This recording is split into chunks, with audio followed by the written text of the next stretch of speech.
waktunya sebentar kepada Pak Yosef untuk wawancara. Sudah saya WA kemarin ya Pak tentang kasus dilema etika. Betul sekali. Ya. Ya, mohon maaf ini hari ini sedikit mendadak, tapi memang ini yang harus tugas yang harus saya laksanakan dan saya mohon bantuan dari Pak Yosef. Ya, Pak. Ya, sama-sama Bu Buri. Mohon maaf Pak sebelumnya terkait kasus dilema etika tadi sudah sempat saya jelaskan sedikit ya Pak. Ya. Mungkin dari sekolah Pak Yosef ingin menceritakan sesuatu yang ada kasus mungkin yang ada di sekolah Pak. Ya, demikian Bu Buri, saya mau menceritakan kasus yang terjadi pada saya. Saya di sini kebetulan sebagai kepala OPT SD Negeri Susu 2, salah satu guru yang beberapa kali datang ke sekolah terlambat ya Bu, juga dalam beberapa bulan terakhir seperti itu. Kemudian siswa sudah bekerja cukup lama ya dari pengabdian sampai menjadi tenaga ASN di sekolah kami seperti itu. Sebetulnya juga dikenal sebagai guru yang mempunyai dedikasi yang baik ya, yang ini kita juga memiliki hubungan yang baik dengan siswa, dengan wali murid juga gitu ya Bu. Ya.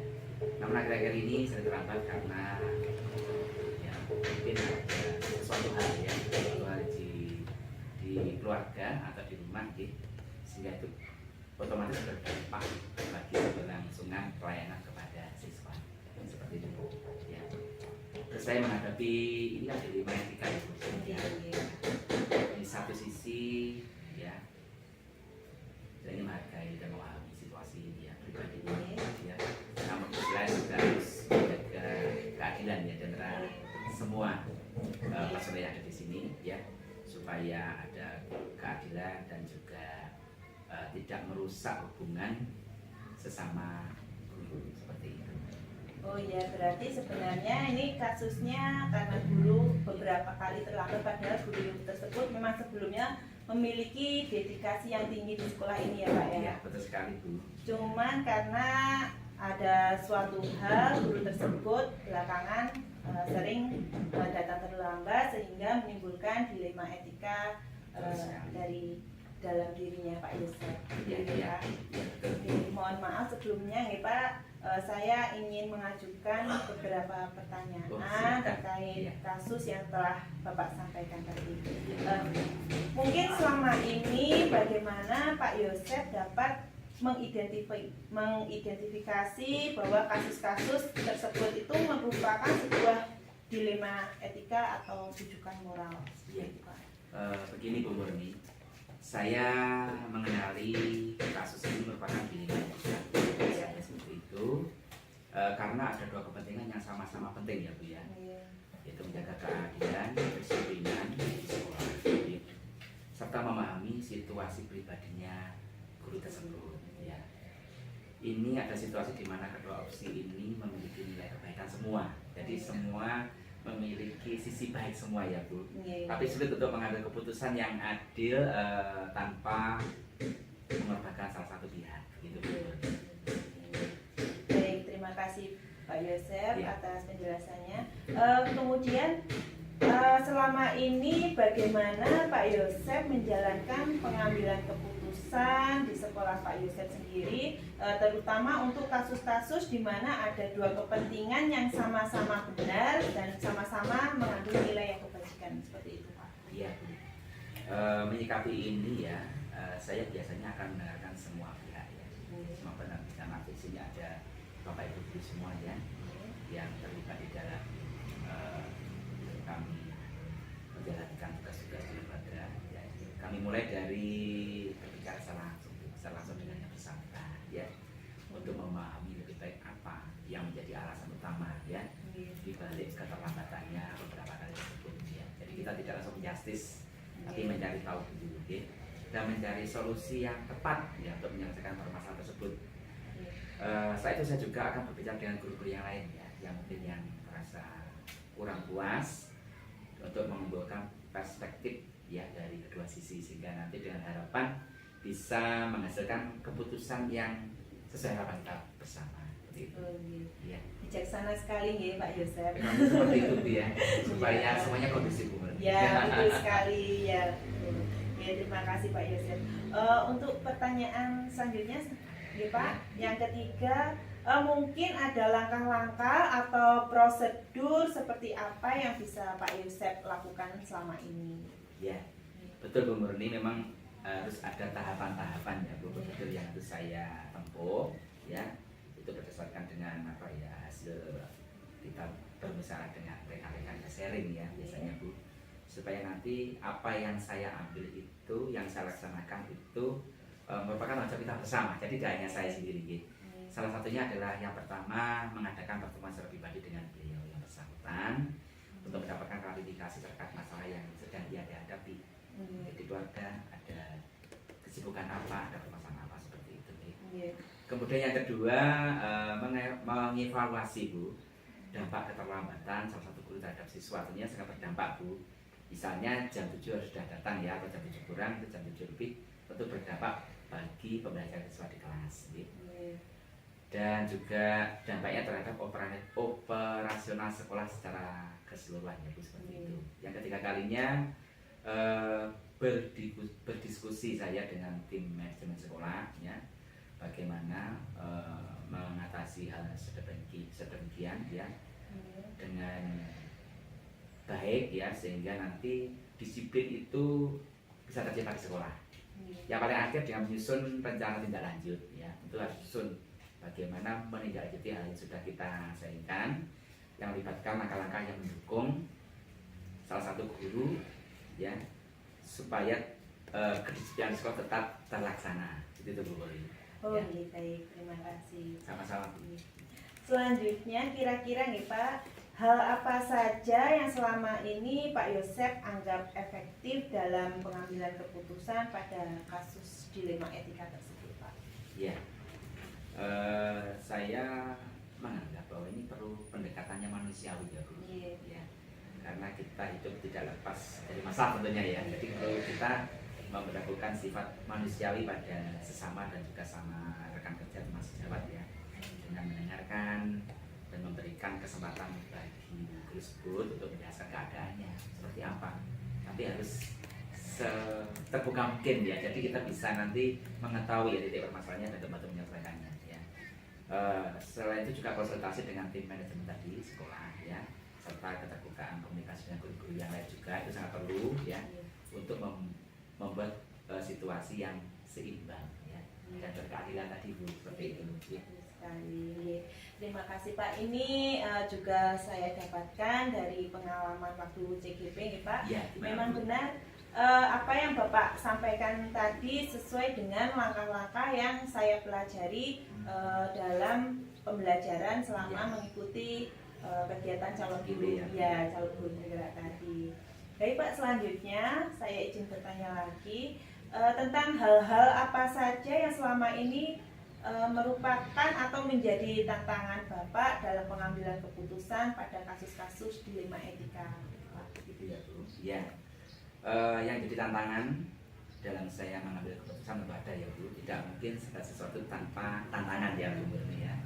Jadi tantangan terbesar saya adalah menjaga keseimbangan Bu ya, antara kepentingan pribadi salah satu guru dengan tuntutan disiplin ya, seperti itu ya. Yang sementara tuntutan itu, disiplin itu harus kita tegakkan di sekolah, tidak boleh kita kesampingkan ya, dengan kepentingan pribadi, karena menyangkut kepentingan banyak ya, dengan guru, tentu saja juga dengan siswa.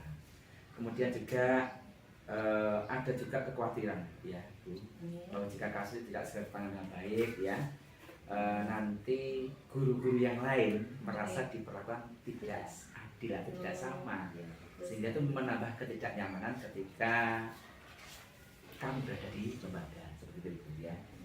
Dan sehingga bisa menurunkan apa itu moral dan semangat kerja, karena mungkin yang terakhir itu bisa jadi contoh begini, oh yang itu aja dibiarkan, itu sudah baik, seperti itu ya, seperti itu ya. Jadi seperti itu. Seperti ada membuat apa ya, ngeleprah yang lain tidak semangat ya, karena yang lain menjadi yang itu kok Iya. tidak dimarahi Iya, kok. betul Ya. sekali. Jadi mungkin kalau saya melanggar Iya. juga tidak akan kena marah juga Iya, gitu. seperti itu akhirnya menurun, prestasi Iya. kerja menurun. Betul Seperti sekali itu. Pak. Kemudian mungkin apa Pak Yosep memiliki sebuah tata kala atau jadwal tertentu dalam sebuah penyelesaian kasus dilema etika. Iya. Apakah Pak Yosep langsung menyelesaikannya di tempat atau memiliki sebuah jadwal untuk menyelesaikannya? Kemudian bentuk atau prosedur seperti apa yang Pak Yosep jalankan? Iya. Ini Bu Murni ya. Tata kala atau jadwal pasti ada ya dari saya. Karena tadi sudah kita bicarakan dengan rekan-rekan dulu bagaimana baiknya. Tapi ada tahapan-tahapan ya Bu Murni ya yang kita lakukan ya. Dalam kasus seperti ini ya, saya tidak langsung berikan sanksi. Karena menjudge seseorang langsung itu nanti juga tadi tidak manusiawi ya. Kita harus tahu seluk-beluk permasalahan seperti apa. Kemudian memilih mereka pendekatan bertahap, tadi ya dua tahapan-tahapannya. Ini seperti ini pertama ya, memberi respon pada salah satu guru ya untuk memperbaiki situasi yang mengalami tadi ya. Bagaimana caranya dia mengatasi, apakah di rumah mengatur mengelola jadwal pagi hari supaya tidak terlambat berangkat itu. Kemudian mencari tahu apakah ada bantuan yang dapat diberikan oleh sekolah pada beliau dalam hal apa yang menjadi kendalanya, yang sekiranya sekolah mampu membantu ya kita bantu. Kalau tidak ya yang tidak mungkin ya tidak mungkin kita bantu ya. Jadi sekolah itu memiliki kemampuan yang sangat terbatas seperti itu. Jika masalah tetap berlanjut ya, barulah saya ya tentunya menentukan langkah-langkah disipliner sesuai dengan kebijakan sekolah supaya nilai kedisiplinan dan lain-lain itu tetap ditegakkan di lembaga.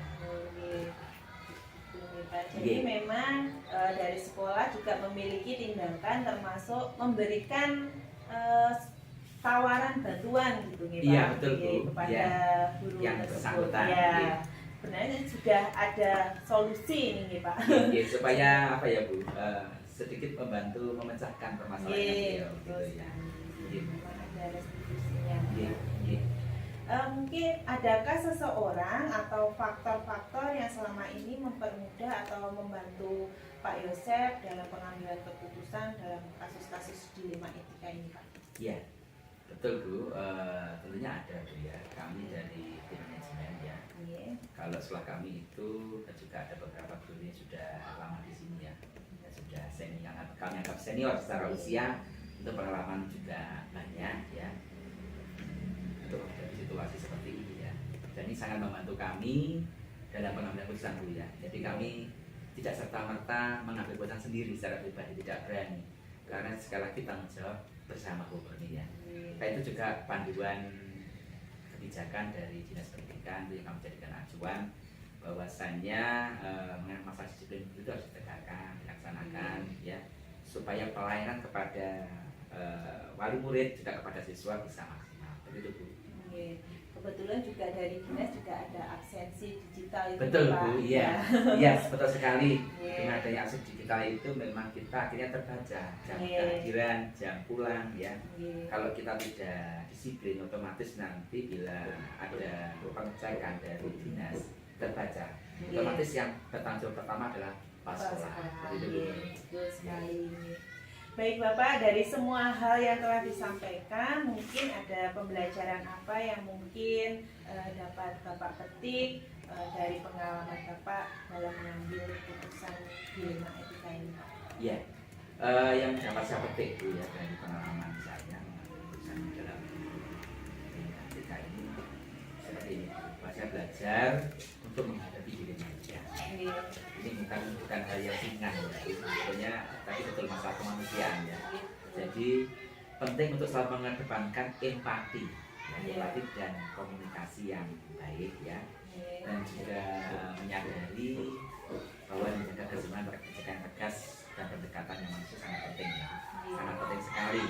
Dalam kasus ini saya juga belajar ya, memberikan ruang kepada bapak ibu guru yang ada di lembaga gitu, supaya memperbaiki diri ya, dengan apa itu kejadian seperti apa ya, contoh ya, sehingga menjadi langkah efektif bagi kami dalam menerapkan tindakan yang disiplin bagi bapak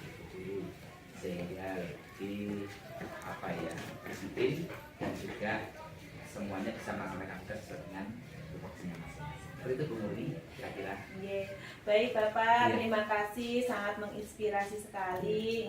Bagaimana cara pengambilan keputusan yang benar, kemudian apa yang harus diterapkan, dan semuanya hari ini saya dapat pengalaman langsung dari Bapak selaku Pak Yosep Kristanto selaku Kepala Sekolah UPT SD Negeri Soso II. Semuanya sangat membantu saya Pak. Tidak, sebenarnya ini kalau dijadikan tugas CGP bagaimana Pak ya, luar biasa.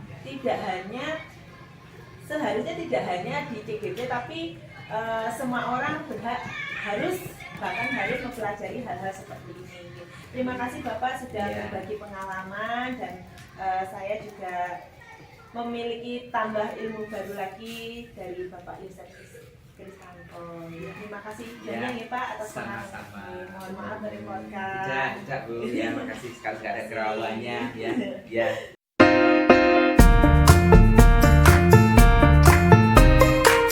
Selamat siang Pak Rosi. Selamat siang Bu Murni. Ya, apa kabar? Baik Pak. Ya. Pak Rosi apa kabar? Alhamdulillah sehat.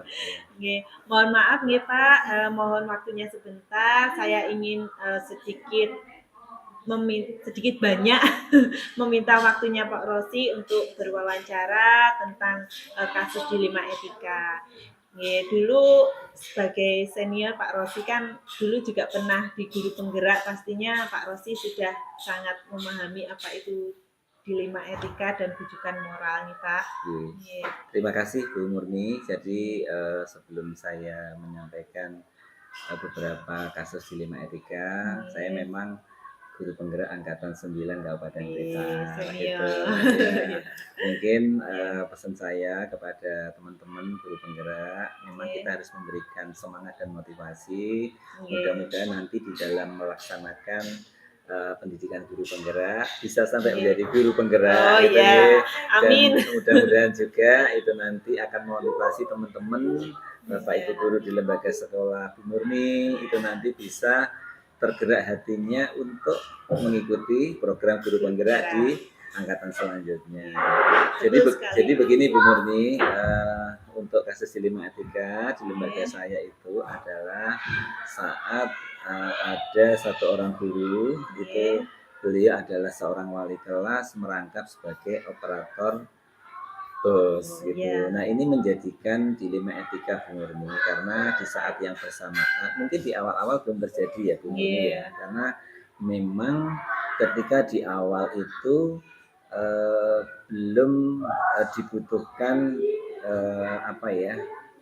permintaan data dari bos tersebut. Nah permasalahan baru muncul ketika operator bos yang kebetulan merangkap sebagai wali kelas itu diminta untuk segera mengumpulkan data bos tersebut. Di saat yang bersamaan guru tersebut harus menunaikan tugasnya di kelas tersebut. Nah ini menjadi sebuah kebingungan dan akhirnya menjadi dilema etika.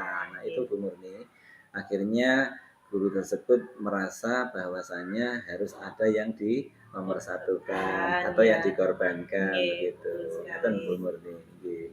Terima kasih Pak sudah mau berbagi dengan saya. Mungkin nanti saya akan sedikit bertanya kepada Pak Rosi tentang bagaimana cara Pak Rosi mengatasi kasus dilema etika tersebut. Silakan Bu Murni.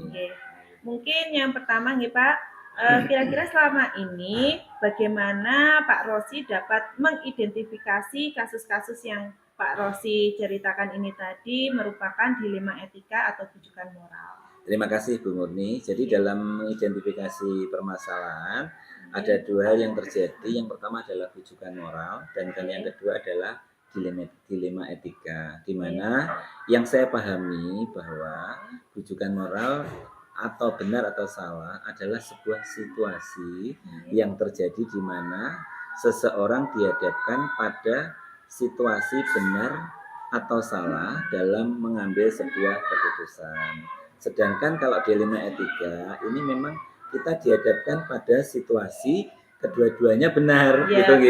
Cuma bertentangan dan dalam mengambil sebuah keputusan begitu. Nah ini saya belajar lagi nih, diingatkan lagi dengan Pak Rosi. Nggih. Sama-sama Iya. Bu Murni. Nggih. Kemudian selama ini bagaimana Pak Rosi menjalankan pengambilan keputusan di sekolah Pak Rosi itu, terutama untuk kasus-kasus di mana ada dua kepentingan yang sama-sama benar atau sama-sama mengandung nilai kebajikan gitu Pak. Nggih, terima kasih. Jadi sebagai seorang pemimpin dalam pembelajaran, kebetulan saya di UPTS Nyaringan 4, Kecamatan Medosari, itu kami mengambil sebuah keputusan. Tentu ini harus kita identifikasi masalahnya terlebih dahulu. Apakah kasus tersebut berada di dalam rujukan moral atau di dilema etika. Selanjutnya ada beberapa hal yang perlu kita lakukan dengan mengambil keputusan, yaitu harus memperhatikan 4 paradigma, dilema etika, 3 prinsip, dan 9 langkah pengujian keputusan. Sudah sangat nggih Pak, melekat di masih sedikit-sedikit ingat ya. Ingat. Jadi malah diingatkan lagi tentang prinsip-prinsip yang harus dijalankan tadi. Jadi terima kasih Pak Rosi. Kemudian untuk langkah-langkah atau prosedur seperti apa yang bisa yang biasa Pak Rosi lakukan selama ini Pak? Nggih Bu Murni. Jadi yang pertama yang saya lakukan adalah dengan mengidentifikasi permasalahan yang ada. Kemudian saya mengenali nilai apa yang bertentangan dalam situasi ini. Setelah itu saya menentukan siapa yang terlibat, terus kemudian seringkali saya melibatkan guru untuk mengumpulkan fakta. Ini penting Bu Murni ya, karena tanpa adanya fakta kita ujian kita itu menjadi lebih besar karena kita di dalam posisi benar atau salah. Dalam melaksanakan tiga prinsip resolusi, mencari kemungkinan penyelesaian atau opsi trilema, selanjutnya saya akan membuat keputusan, kemudian merefleksikannya. Gitu. Terima kasih, ini diingatkan lagi. Kemudian hal-hal apa saja yang selama ini Pak Rosi anggap efektif dalam pengambilan keputusan pada kasus-kasus dilema etika Pak? Terima kasih. Jadi saya menggunakan 3 prinsip resolusi, yaitu berpikir berbasis hasil akhir. Itu yang pertama. Kemudian yang kedua, berorientasi pada aturan yang benar dan mengutamakan rasa peduli, gitu nggih. Kemudian juga saya memperhatikan dampaknya jangka panjang. Jadi ini juga merupakan hal yang efektif. Selain itu juga seringkali saya menggunakan diskusi dengan para guru. Hal ini digunakan untuk menyelesaikan sebuah kasus atau permasalahan yang akan terjadi. Terima kasih banyak Pak. Langsung pertanyaan selanjutnya nggak apa-apa, monggo, bebas mawon. Kemudian hal-hal apa saja yang selama ini merupakan tantangan bagi Bapak dalam pengambilan keputusan pada kasus-kasus dilema etika ini Pak? Jadi permasalahan memang kadang-kadang agak sulit ya. Sebenarnya bukan kadang-kadang, memang agak sulit untuk diputuskan karena menyangkut hal yang sama benar. Itu menjadi sebuah tantangan, namun saya kembalikan lagi pada nilai-nilai yang saya pegang teguh dan aturan yang berlaku, serta tidak lupa kepedulian terhadap sesama yang harus saya pertimbangkan. Jadi saya melakukan komunikasi terlebih dahulu Bu Murni. Ya, terima kasih nih Pak. Berarti dalam pengambilan keputusan itu memang tidak harus serta-merta langsung diputuskan sendiri gitu Pak. Berarti Pak Rosi ini mengajak atau bertanya kepada guru senior atau guru yang sudah ini benar apa tidak? Betul sekali. Jadi kan kita harus mencari fakta terlebih dahulu ya Bu Murni ya. Sebelum kita menyampaikan apakah ini menjadi sebuah permasalahan atau tidak. Kemudian apakah Pak Rosi memiliki sebuah tata kala gitu nggih Pak atau jadwal tertentu dalam sebuah penyelesaian kasus dilema etika? Apakah Pak Rosi langsung menyelesaikannya di tempat atau memiliki sebuah jadwal untuk menyelesaikannya. Kemudian bentuk atau prosedur yang seperti apa yang akan Bapak jalankan? Jadi begini nggih Bu Murni. Jadi saya melihat dari seberapa mendesak dan seberapa besar pengaruh terhadap lembaga yang saya pimpin. Jika memang memerlukan waktu dan pihak-pihak yang lain yang terlibat, maka saya akan membuat alokasi waktu khusus biar untuk memudahkan semuanya itu nggih. Gitu Bu Murni. Terima kasih banyak. Untuk selanjutnya, adakah seseorang atau faktor-faktor apa mungkin itu ya Pak ya yang selama ini mempermudah atau membantu Pak Rosi dalam pengambilan keputusan dalam kasus-kasus dilema etika ini? Terima kasih Bu Murni. Jadi saya sebagai seorang kepala sekolah, tentunya saya harus mampu membuat keputusan dengan berdasarkan nilai-nilai kebajikan. Dan saya kebajikan yang saya pahami. Kalau nanti saya tidak mengedepankan nilai-nilai kebajikan, saya khawatirnya akan merugikan kedua belah pihak begitu nggih. Namun dalam melibatkan hal tersebut, ini Dewan Guru atau pihak-pihak yang terkait itu juga kami libatkan di dalam menentukan hal-hal tersebut, baik siswa maupun lembaga yang kami tempati begitu. Baik, terima kasih banyak sudah memberikan pengalaman lebih nggih Pak. Ya ini kembali membuka wawasan saya tentang bagaimana seorang pemimpin itu mengambil keputusan dalam sebuah dilema etika ini ya Pak. Baik Pak, dari semua hal yang telah disampaikan tadi, kira-kira pembelajaran apa yang dapat Pak Rosi petik dari pengalaman Pak Rosi dalam mengambil keputusan dilema etika ini? Bu Murni. Jadi nilai-nilai kebajikan dalam diri, prinsip pengambilan keputusan, kemudian paradigma berpikir, dan langkah-langkah pengambilan keputusan menjadi dasar pengambilan keputusan yang bertanggung jawab. Gitu, harus bertanggung jawab. Bertanggung jawab, betul. Karena tanggung jawab kepala sekolah itu memang paling besar ya Pak di sekolah ini. Betul, karena memang jika ada jika ada sebuah permasalahan, tentunya kita harus hadir di tengah-tengah mereka gitu jangan sampai kita menjadi orang yang apatis dengan keadaan yang ada di lembaga kita. Ya betul sekali. Ya terima kasih Pak Rosi atas pengalamannya. Saya sedikit terbuka ini. Ya lebih terbuka lagi dari sebelumnya. Terima kasih banyak sudah berbagi pengalaman tentang kasus-kasus dilema etika ini. Kemudian bagaimana cara menghadapinya. Pak Rosi yang sudah senior di dalam CGP sebelumnya juga pernah mengikuti ya Pak. Sudah pernah mengikuti. Kemudian masih mau memberikan apa yang dulu pernah didapat kepada saya. Terima kasih Bu Murni sudah hadir ke sekolahan saya. Motivasi saya kepada panjenengan ikuti dengan semangat kemudian nanti tunjukkan kepada teman-teman di lembaga kita bahwa kita menjadi bergerak dan menggerakkan gitu ya. Mungkin terima kasih dari saya, bila mana ada yang kurang, memang ilmu saya sangat terbatas gitu ya. Mudah-mudahan nanti bisa bermanfaat untuk Bu Murni bersama teman-teman CGP angkatan 11. Sukses ya selalu. Terima kasih Pak Rosi. Terima kasih.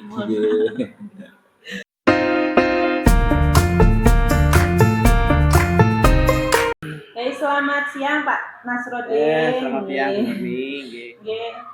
Mohon maaf ya Pak, saya minta waktunya sebentar kepada Bapak Nasrodin selaku Kepala UPT SD Negeri Ngalingan 3 yang mohon waktunya untuk membantu saya dalam tugas kegiatan CGP hari ini ya Pak, yaitu tentang kasus dilema etika di modul 3.1 ini ya. Jadi saya CGP-nya sudah sampai modul 3.1 Pak. Sudah. Betul ya. Jadi begini Pak, nanti saya mohon kepada Pak Nasrodin untuk membantu saya memberikan wawasan kepada saya tentang dilema etika yang pernah Pak Nasruddin lalui ketika menjadi kepala sekolah selama di PTSD Negeri Nganingan 3 ini. Mungkin Pak Nasruddin ada cerita? Ya. Ini Bu Murni, saya di sini sudah sekitar 3 tahun. Ya, tentunya dalam waktu 3 tahun itu mungkin banyak masalah-masalah yang timbul di sekolah kita ini. Yang terakhir kali ini masalah terjadi yaitu mengenai masalahnya salah seorang guru yang menderita sakit, padahal beliaunya ini adalah guru senior di sekolah ini, dan beliau juga salah seorang guru yang sangat profesional dan aktif, dan kinerjanya juga bagus. Tapi akhir-akhir ini kesehatannya menurun. Dia sudah sekitar 4 tahun ini terkena stroke, tapi terus saja berobat ke batu. Nah, akhir-akhir ini sekitar 1 bulan ini kesehatan ngedrop, dan bahkan dia sekarang sudah masuk ke ICU 2 kali. Berarti Bu Wiki ini guru senior yang sudah lama mengajar di sini, tapi beberapa bulan ini memang tidak masuk ke sekolah karena sakit ya Pak, masih di ICU. Masih sakit di ICU. Yang totalnya yang sudah tidak masuk ini 2 minggu lebih ini. Oh iya. Kalau yang sebelumnya kan sering masuk, tetapi tetap kontrol begitu ya. Ini yang 2 minggu, 3 minggu ini beliaunya ngedrop kesehatan. Akhirnya masuk ICU. Juga merupakan masalah tersendiri bagi sekolah Nganingan 3 ini. Kemudian untuk absensinya bagaimana itu Pak? Ya, karena ini maksudnya ada surat dari dokter, sementara ya absensinya ya masih sakit. Masih kan sakit. Jelas sakit, kan ada keterangan dari dokter. Absensinya ya sakit. Begitu. Jadi dilemanya itu tentang Bu Wiki yang bolak-balik masuk rumah sakit, kemudian tapi tetap membutuhkan absensi tadi nih Pak, biar ada tunjangannya tetap masuk dan biayanya bisa digunakan untuk berobat gitu nih Pak. Iya, karena Bu Wiki ini Bu Wiki itu tulang punggung dari keluarga. Jadi suaminya pekerjaannya ya tidak menentu. Jadi Bu Wiki itu adalah yang penopang kehidupan dari keluarganya. Jadi kasihan sekali. Begitu. Dalam sesi ini izinkan saya bertanya nih Pak, sedikit bertanya tentang bagaimana cara pengambilan keputusan Pak Nasruddin sebagai kepala sekolah kepada guru tersebut tadi. Yang pertama nih Pak, selama ini bagaimana Pak Nasruddin dapat mengidentifikasi bahwa kasus-kasus tadi, salah satunya kasus yang kita bahas ini, itu merupakan dilema etika atau rujukan moral, gitu Pak? Saya dapat mengidentifikasi bahwa ini adalah kasus dilema etika karena ada 2 nilai yang saling bertentangan. Di satu sisi ada nilai kepedulian dan empati terhadap kondisi Bu Wiki yang membutuhkan tunjangan untuk mendukung perawatannya.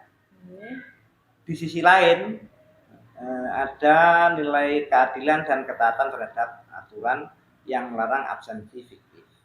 Jadi ini suatu dilema juga nih Pak, dilema antara juga rasa kasihan tapi ya bagaimana rasa kedinasan, rasa kemanusiaan itu bertarung. Menjadi suatu dilema juga Pak.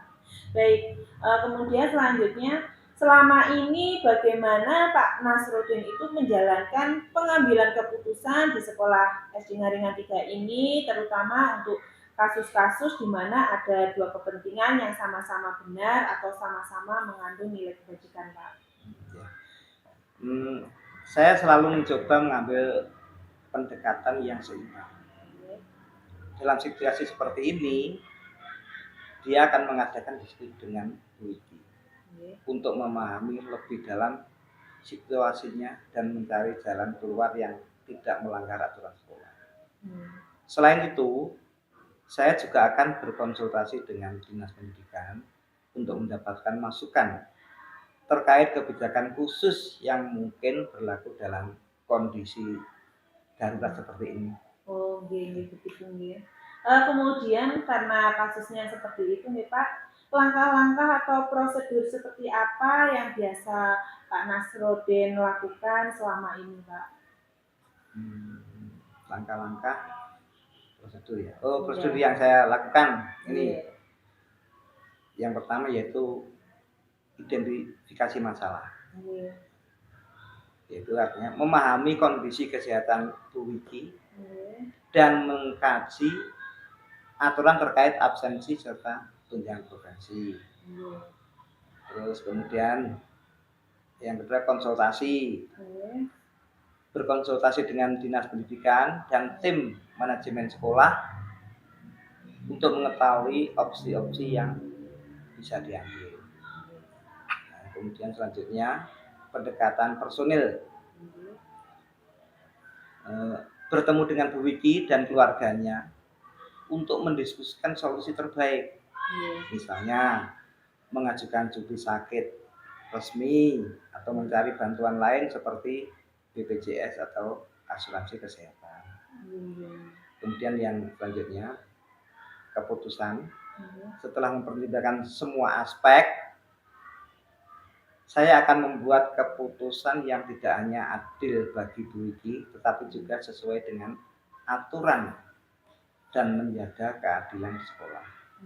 Jadi langkah-langkahnya memang sudah ada secara matang nih Pak, sampai menanyakan kondisinya Bu Wiki seperti apa, lalu keberlanjutannya bagaimana, itu memang membutuhkan bantuan dari semua pihak begitu nih Pak? Iya, karena kasus ini memang sudah berlangsung agak lama, jadi setiap hari saya juga memikirkan bagaimana solusinya, bagaimana caranya.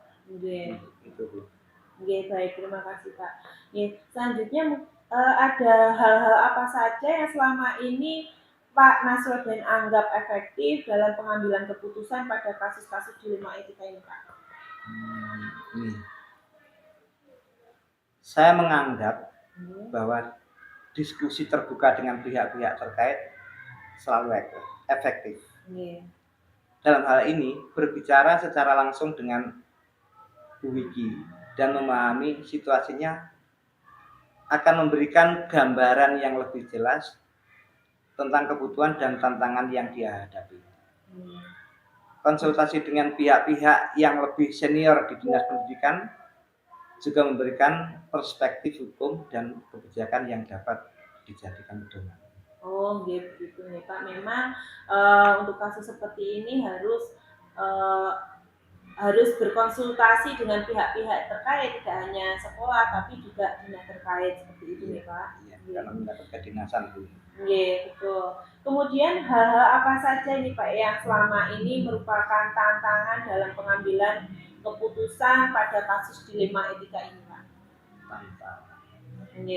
Tantangan utama bagi saya adalah bagaimana membuat keputusan yang adil tanpa mengabaikan aspek kemanusiaan.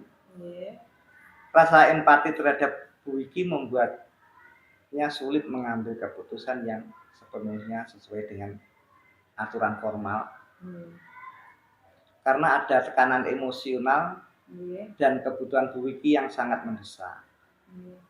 Tantangan lainnya adalah menjaga agar keputusan ini tidak menciptakan presiden buruk bagi guru lain yang bisa saja menuntut perlakuan serupa. Gitu. Selanjutnya, apakah Pak Nasrudin itu memiliki tata cara atau jadwal tertentu dalam penyelesaian kasus dilema etika ini, Pak? Apakah Pak Nasrudin langsung menyelesaikannya di tempat atau memiliki jadwal untuk menyelesaikannya? Kemudian bentuk atau prosedur seperti apa yang Pak Nasrudin jalankan? Ini saya akan menyesuaikan waktu penyelesaian kasus berdasarkan urgensi dan dampaknya terhadap sekolah.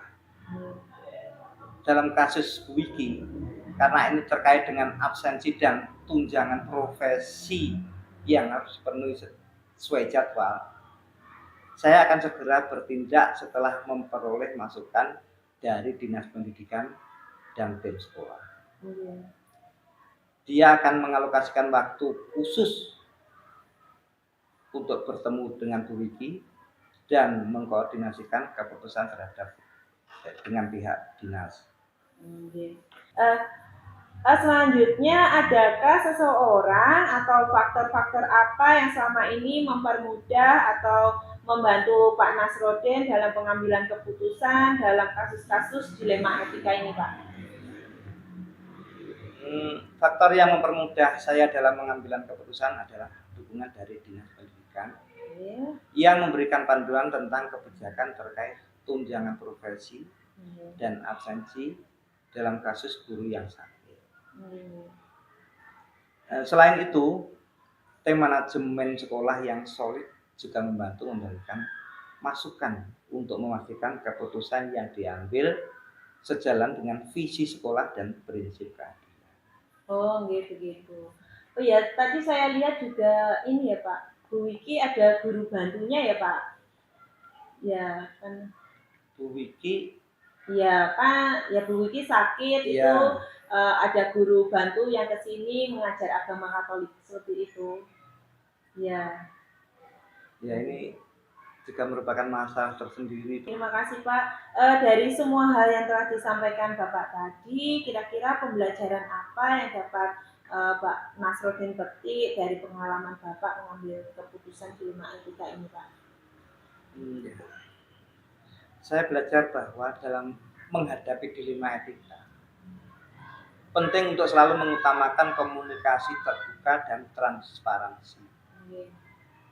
Ia juga menyadari bahwa menjaga keseimbangan antara rasa empati dan penerapan aturan adalah kunci untuk mengambil keputusan yang adil. Kasus ini mengajarkan bahwa meskipun sulit, keputusan yang tepat harus didasarkan pada pertimbangan yang matang dan melibatkan semua pihak yang berkepentingan. Oh, gitu. Jadi ya memang dalam mengambil keputusan itu tidak hanya sendiri nih Pak, ada langkah-langkahnya juga. Tadi Pak Den juga sudah menjelaskan langkah-langkahnya apa, harus bagaimana seorang pemimpin itu. Jadi saya tidak harus memutuskan sendiri ya, harus ke betul. dinas, harus ke pengawas, juga dewan-dewan guru ya.